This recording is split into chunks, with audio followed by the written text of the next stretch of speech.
Yesh Atid already revealed their list.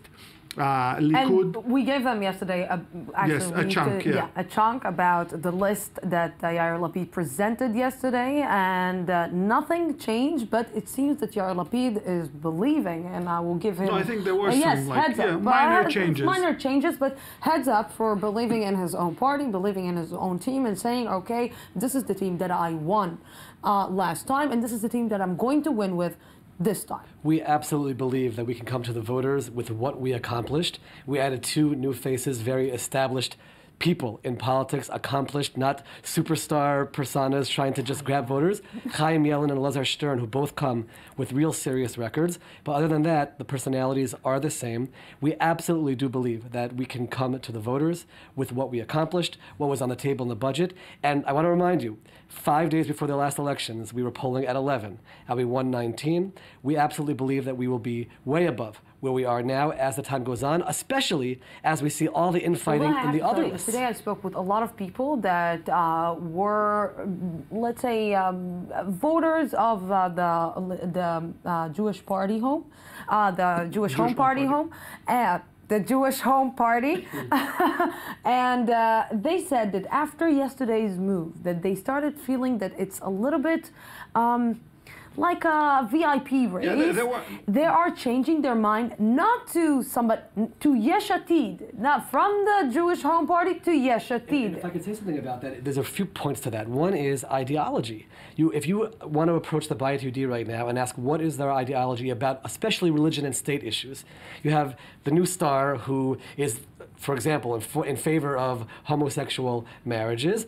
People on the list were saying no. So what am I voting for? The one thing I can say about Yesh Atid is that Yair Lapid sat down with every single one of us. We talked through the issues. We together came to consensus, and we're running on a platform that's based on that consensus. People know what they are getting. They know what we stand for. Even Yair Lapid, when he ran as the star 2 years ago, there was a platform on every single issue, saying what we're going to work on. And other parties, you can go and check, the Prime Minister won election without any platform, and the most important thing is the unity in personalities in the list. The fact that there's infighting, the Bayit Yehudi, you mentioned everyone loves Eli Ohana. That's not what I heard today on the radio from the Bayit Yehudi members.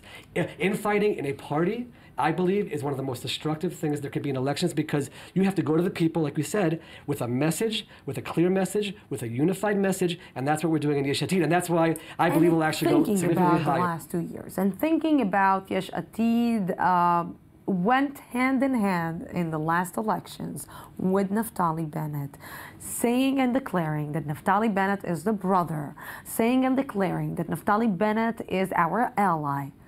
Today, looking back, it was a big mistake. I wouldn't agree with the statement that it was a big mistake, and I'll tell you why. Because of that alliance... It took the place of Yesh Atid. Because of that alliance, we were able to form a government without the ultra-Orthodox parties.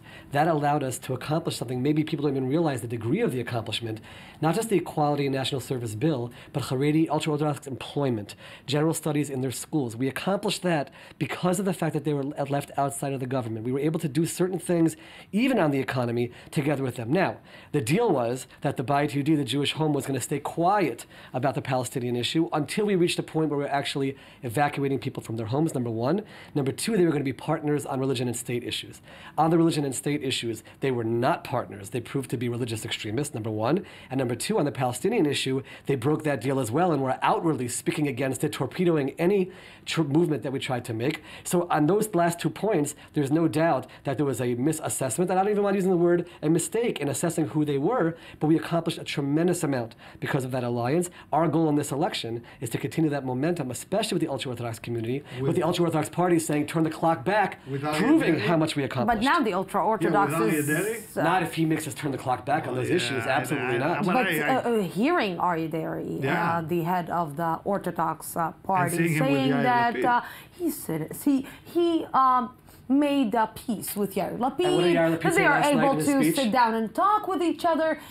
Yair Lapid last night, openly in the speech, when we talked about corruption and we talked about the clean list of Yesh Atid, the only list with no one with even a hint of any kind of corruption or scandal, he mentioned Aryeh Deri, who was convicted and sat in jail as a person who Bougie Herzog worked together with not to vote for the Equality and National Service Law. We're not so quick. No We're doubt. not so quick to say that all things are forgiven. We will see the conditions, but I will tell you this, we will not sit with ultra-Orthodox parties if they want to turn the clock back on the progress that has been made in the ultra-Orthodox community. Employment, general education, these are things that for decades no one in Israel touched. We not only touched it, we did it. State issues like the civil unions, that's something which I really believe, Lucy, voters who are now sort of caught up in all the Bennett hysteria, when they understand where he is on these issues, secular people cannot go and put Bayit Yehudi in the ballot box because of what that party stands for on issues that impact every element of their personal life.